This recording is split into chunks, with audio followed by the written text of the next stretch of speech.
Olivier Kabouré, qui est chargé de communication de l'association Juristes Sans Frontières, notre partenaire de tous les mercredis pour la chronique Questions de droit. Bonjour Olivier. Bonjour Abzeta et bonjour aux téléspectateurs. Le thème d'aujourd'hui, on s'intéresse à l'assistance judiciaire. Alors Olivier, déjà, à quoi renvoie la notion d'assistance judiciaire ? Alors, vous faites bien de poser la question parce que je pense que c'est un thème qui va intéresser beaucoup de personnes. Vous savez, l'accès à la justice est un droit fondamental, intrinsèque à la personne humaine. Et c'est le pilier, ou du moins l'un des piliers qui fondent l'état du droit. Et dans ce sens, le Burkina Faso, à l'image d'un certain nombre de pays, ont mis en place, ou du moins ça a mis en place un mécanisme qui permet d'assister ou qui permet de favoriser l'accès à la justice aux personnes indigentes qui n'ont pas de revenus ou à un groupe de personnes déterminées et désignées comme vulnérables par la société.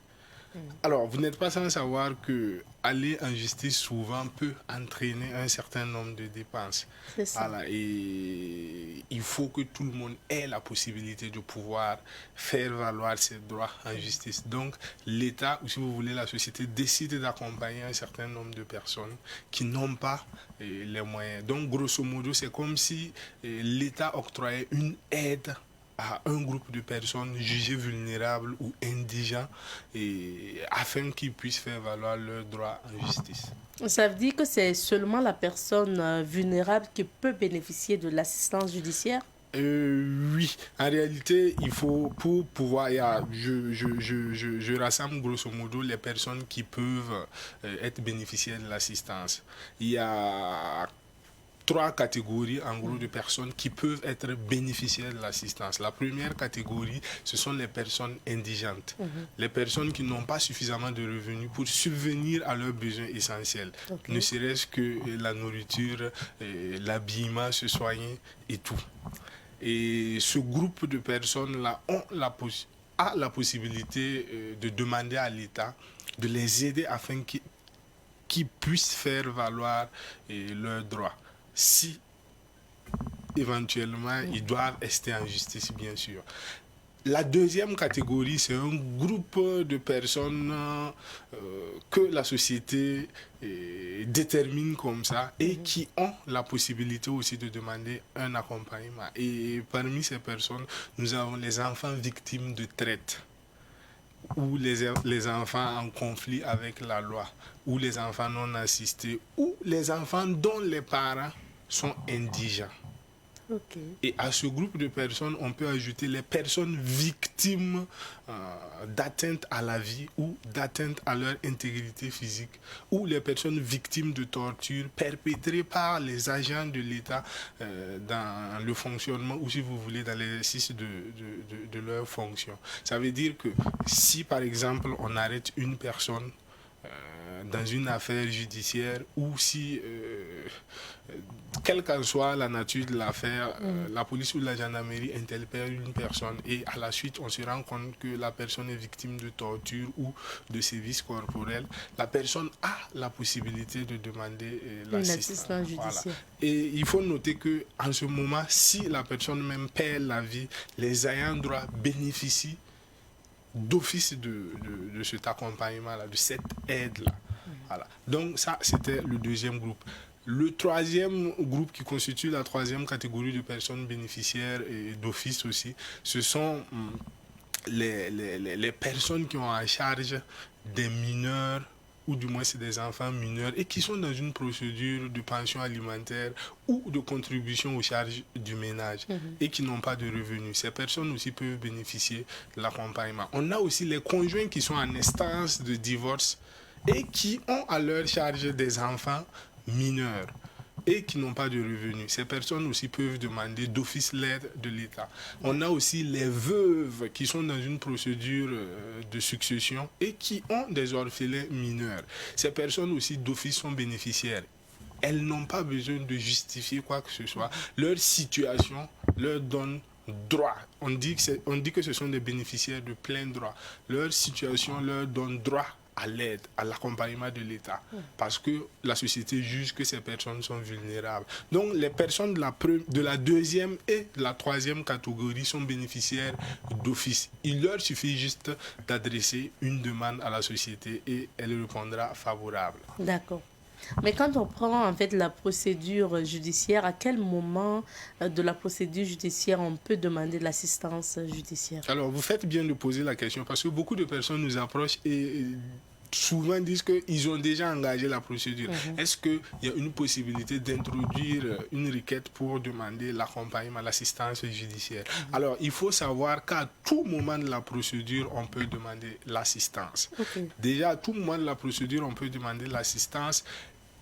Aussi, quelle qu'en soit ou quelle que soit la matière dans laquelle vous voulez aller en justice, vous pouvez demander l'assistance, que ce soit en matière commerciale, en matière civile, en matière pénale, en matière administrative ou sociale. Vous avez la possibilité de demander l'aide. Vous n'êtes pas obligé aussi d'avoir un litige pour demander l'aide. Même en matière gracieuse, dans les recours gracieux, vous pouvez aussi demander l'aide. Quand je parle de recours gracieux non contentieux, c'est par exemple quand vous voulez rectifier un acte d'état civil et que bon, ça nécessite des moyens, l'intervention d'experts ou d'avocats pour la rectification. En ce moment, vous pouvez demander l'aide si vous vous logez dans les trois catégories que j'ai citées tantôt. Mais est-ce que l'assistance judiciaire est accordée seulement aux victimes? Ici aussi, il faut comprendre que tout le monde a droit à l'accès à la justice.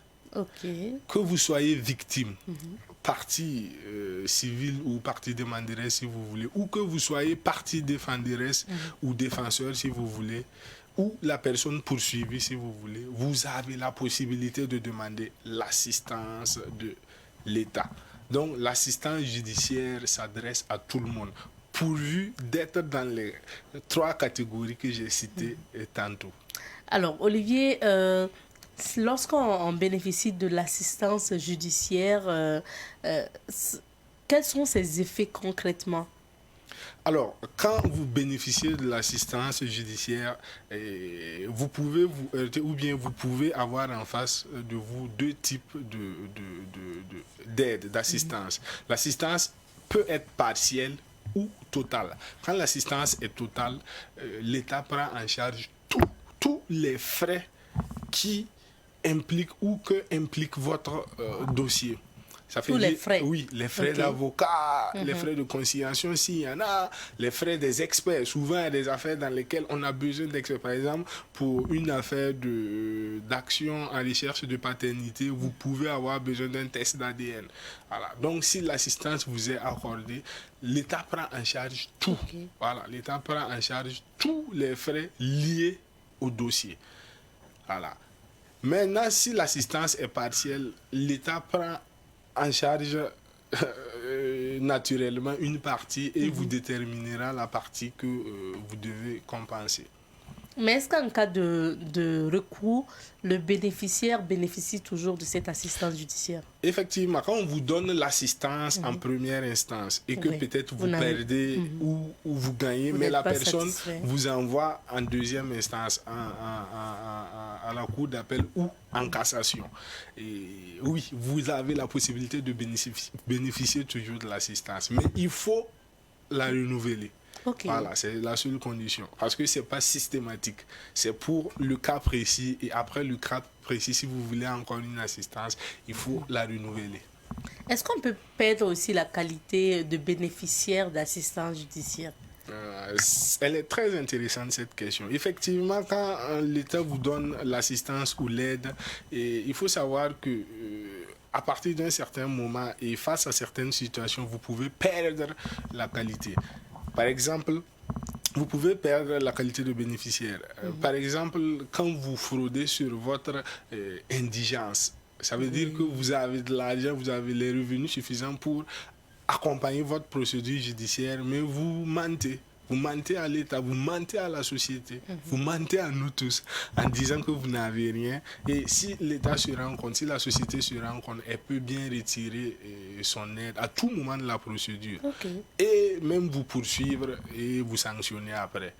Aussi, quand vous demandez l'aide pendant votre indigence, si au cours de la procédure, parce que généralement les procédures en justice, pour certaines raisons, peuvent prendre un peu de temps. Si au cours de la procédure, votre situation change d'office, et si la société est au courant, elle va retirer aussi son aide. Et aussi quand on vous accorde l'aide, et qu'au bout de 6 mois, vous n'allez pas en justice pour l'affaire pour laquelle vous avez demandé l'aide, vous perdez d'office l'aide. Il faut encore redemander. D'accord. Mais est-ce qu'un étranger au Burkina peut bénéficier de l'assistance judiciaire? Alors, très bonne question. Mais avant de répondre à la question, je précise, l'aide de l'État ne consiste pas à donner l'argent aux citoyens afin qu'ils payent aux experts. Non. C'est payé directement. Tout à fait, voilà. Donc, vous n'allez pas percevoir de l'argent. D'accord. Voilà. Je pense qu'on est clair. Merci pour la précision. Moi, j'avais déjà perçu ça. Ça veut dire que si on doit payer un avocat ou un expert, c'est bien sûr l'État qui va le faire. Pas forcément vous donner l'argent pour que vous partez payer. Tout à fait. OK. Voilà. Pour ce qui concerne les étrangers, il faut savoir qu'il y a un certain nombre de conditions même pour être bénéficiaire de l'aide. Déjà, il faut être une personne physique. Ça veut dire qu'une société ou une association, en principe, ne peut pas bénéficier de l'aide. Il faut être une personne physique et il faut être un Burkinabé ou un réfugié. Voilà. Okay. Une personne que le Burkina reconnaît qu'elle est réfugiée. En ce moment, vous pouvez bénéficier de l'aide. Pour les étrangers, c'est problématique. En droit international, on parle du principe de la réciprocité. Si dans le pays de l'étranger, on permet aux Burkinabés d'avoir l'aide, l'assistance de la société en cas de problème, le Burkina Faso, par principe de réciprocité aussi, accorde l'aide à cette personne. Je prends l'exemple, par exemple, un Congolais ou un Burkinabé au Congo qui ne bénéficie pas, par exemple, de l'assistance judiciaire. Un Congolais ne pourra pas bénéficier de l'assistance judiciaire au Burkina tant qu'il n'est pas reconnu peut-être comme réfugié. Okay. Voilà. Maintenant, par exemple, un Ivoirien qui est au Burkina, vu que le Burkina a des accords bilatéraux et des accords judiciaires avec la Côte d'Ivoire, il est possible pour, par exemple, un Ivoirien qui est indigent d'avoir l'aide parce que un Burkinabé en Côte d'Ivoire aussi aura la possibilité. Okay. Voilà. Donc, c'est ce qu'on appelle le principe de la réciprocité. S'il y a une réciprocité entre les deux États, c'est possible. Au cas contraire, vous êtes obligé d'être réfugié ou avoir la nationalité burkinabé. Alors Olivier, on fait bien vraiment de parler de ce thème-là lié à l'assistance judiciaire parce qu'aujourd'hui, ils sont nombreux des Burkinabés qui ont des difficultés, qui ont des problèmes, qui doivent amener ce dossier-là en justice, mais qui se disent, je n'ai pas l'argent de payer un avocat, je n'ai pas l'argent de faire ceci ou cela. Sachez qu'aujourd'hui, en fonction de vos conditions, si vous êtes vraiment une personne vulnérable, vous arrivez à prouver, la justice peut prendre en charge les frais d'avocat, les frais donc de la procédure pour vous permettre d'entrer en possession de vos droits. Maintenant, comment en fait on obtient l'assistance? Comment bénéficier? Quelle est la procédure à suivre pour bénéficier de l'assistance judiciaire? Alors ça, c'est la plus belle des questions. Voilà, parce que c'est bien de connaître ses droits, mais c'est bien aussi de connaître comment s'y prendre pour les préserver. Alors, si vous avez besoin de l'assistance, il faut adresser une requête au président de la commission d'assistance. Et la lettre... Dans cette lettre-là, il faut préciser votre nom, votre prénom et votre profession et votre adresse. Il faut préciser aussi le nom, le prénom et l'adresse de la personne contre qui vous voulez aller en justice. Okay. Il faut préciser la juridiction que vous avez saisie ou que vous voulez saisir. Il faut donner l'objet même de votre action en justice. Ça veut dire donner le synopsis, un bref résumé des faits, de ce qui s'est passé. Et en plus de cela, il faut donner l'identité des experts ou des avocats ou des huissiers que vous comptez contacter ou que vous avez déjà contactés. Voilà. Ça, c'est les documents qu'il faut avoir sur la requête, sur la demande. Les informations plutôt. Maintenant, à la suite de la demande, pour les personnes bénéficiaires d'office, ça peut juste... rester comme ça. Mais pour les personnes indigentes, il faut joindre à la demande un certificat d'indigence de moins de 3 mois que vous pouvez vous faire établir au niveau de la mairie. Pour les personnes réfugiées, il faut joindre une copie de la carte de réfugié ou de ce qu'on appelle l'acquis de droit. Les réfugiés connaissent ce document. Voilà, c'est un document qui leur permet d'être traités, et pas comme un Burkinabé, mais d'avoir beaucoup de facilité à beaucoup d'égards. Voilà. Et encore, si vous avez un document qui peut montrer votre niveau d'indigence ou votre niveau de nécessité, vous pouvez produire ces documents. Maintenant, où aller déposer la requête? Il faut savoir que les commissions d'assistance judiciaire sont logées au sein des TGI. Et vous pouvez aller au TGI, quand je parle de TGI, tribunal de grande instance. Donc, quand par exemple vous êtes à Ouaga et que vous devez déposer en fonction de votre localité, vous pouvez aller au TGI Ouaga 1 ou au TGI Ouaga 2. Et arriver là-bas, vous pouvez vous renseigner, on va vous montrer où vous pouvez bien sûr déposer votre requête. Mais c'est le TGI de votre lieu de résidence. Si vous êtes à Ouaga, vous pouvez demander à Ouaga. Si vous êtes à Bobo, vous demandez à Bobo. Ou si vous êtes dans une localité où il y a un TGI, vous demandez dans cette localité. D'accord. Olivier, notre temps est terminé. Vraiment, la dernière question. Si la personne assistée, par exemple, est condamnée à payer des dommages et intérêts, est-ce que l'assistance judiciaire couvre ça aussi? Alors, il faut savoir que la société vous accompagne à aller en justice, à faire valoir vos droits. Mais quand si vous perdez, elle recule. Ça veut dire que les dommages et intérêts, non, c'est votre responsabilité et il faut assumer vos responsabilités. Voilà. Donc l'État ne va pas, la société ne va pas payer vos dommages et responsabilités pour vous. Quand vous perdez, elle ne vous accompagne pas, elle se retire et vous gérez le reste. D'accord, merci Olivier. Merci à vous.